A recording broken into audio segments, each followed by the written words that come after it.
ஸ்ரீமதே ராமானுஜாய நமஹ. மலைநாட்டு திவ்ய தேசங்கள்ல இது ஒன்று திருவல்லவாய். இதோட இன்னொரு பெயர் திருவல்லா. இங்க இருக்கிற பெருமாளோட திருநாமம் கோலப்பிரான், இன்னொரு திருநாமம் ஸ்ரீவல்லவன். தாயாரோட திருநாமம் செல்வ திருக்கொழுந்து நாச்சியார். பெருமாள் நின்ற கோலத்துல காட்சியளிக்கிறார். கண்டாகர்ணனுக்கு பிரத்யக்ஷம். நம்ம ஆழ்வார் மங்களாசாசனம் பண்ண திவ்ய தேசம் இது. திருவல்லபன் வாழ், திருவை தன் திருமார்பிலே கொண்ட வல்லபன் வாழும் இடம். அதுதான் இதோட அர்த்தம். அதனால்தான் பெருமாளோட திருநாமம் ஸ்ரீவல்லவன். இந்த இடத்தோட பேரே திருவல்லவாய். இந்த இடத்துக்கான ஸ்தல புராணம். ஒரு காலத்துல மங்களத்தம்மான்ற ஒரு பதிவிரத்தை இங்க வாழ்ந்துன்னு வந்தா. அவளுக்கு குழந்தை கிடையாது. அதனால அவ ஏகாதசி விரதம் இருந்துட்டு இருந்தா. துவாதசி அன்னைக்கு ஒரு பிராமணருக்கு சாப்பாடு போட்டுட்டு தான் அவ சாப்பிடுவோம். அந்த ஊர்ல தோலகாசுரன்ற ஒரு அசுரனும் வசித்து வந்தான். அவன் இந்த பெண்மணியோட விரதத்தை எப்படியான தடுக்கிறதுக்கு முயற்சி பண்ணிட்டே இருந்தான். அவ பெருமாள்கிட்ட வேண்டிக்கிறா.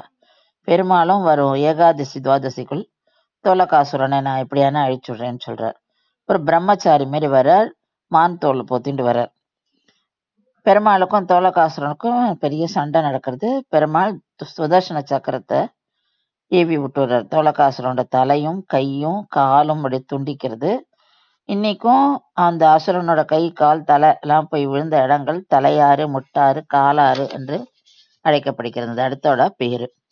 தோலகாசுரனை முடித்த பெருமாள் தன்னோட சக்கரத்தை மறைச்சுட்டு மான் தோலை சரிப்படுத்திட்டு வர சமயத்துல இந்த பெண் பெருமாளோட திருமார்புல உரை வருது, அதாவது லக்ஷ்மி இருக்கிறத கண்டுபிடிச்சுடுறா.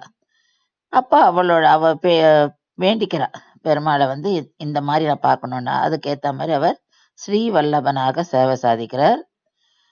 அந்த பெண் எப்பவும் துவாதசி அன்னைக்கு கமுகு பாலையில உப்பு மாங்காயோட தத்தியோனத்தை கொடுக்குற வழக்கம். அந்த வழக்கம் இன்னைக்கும் இங்க நடக்கிறது. அதாவது பிரசாதம் ஒரு பிராமணருக்கு கொடுத்த பின்புதான் எம்பெருமானே சாப்பிடுவாராம். இந்த ஸ்தலத்துல கண்டாகர்ணனுக்கு மோட்சமும் கிடைக்கிறது. இந்த ஸ்தலத்துல சுதர்சனருக்கு தனி சன்னதியும் உண்டு. இங்க நம்ம கோவில்ல 50 அடி உயரத்துல ஒரு ஒற்றை கருங்கல்லால் ஆன துவஜஸ்தம்பம் பார்ப்போம். அதுக்கு மேல 3 அடி உயர பஞ்சலோக கருடன் எழுந்தருள் இருக்கிறார். இந்த கம்பம் பூமிக்கு கீழேயும் 50 அடி உள்ளதாக நம்பப்படுறது. இத நம்ம கோவில் முன்னாடியே நம்ம இந்த துவஜஸ்தம்பத்தை சேவிப்போம்.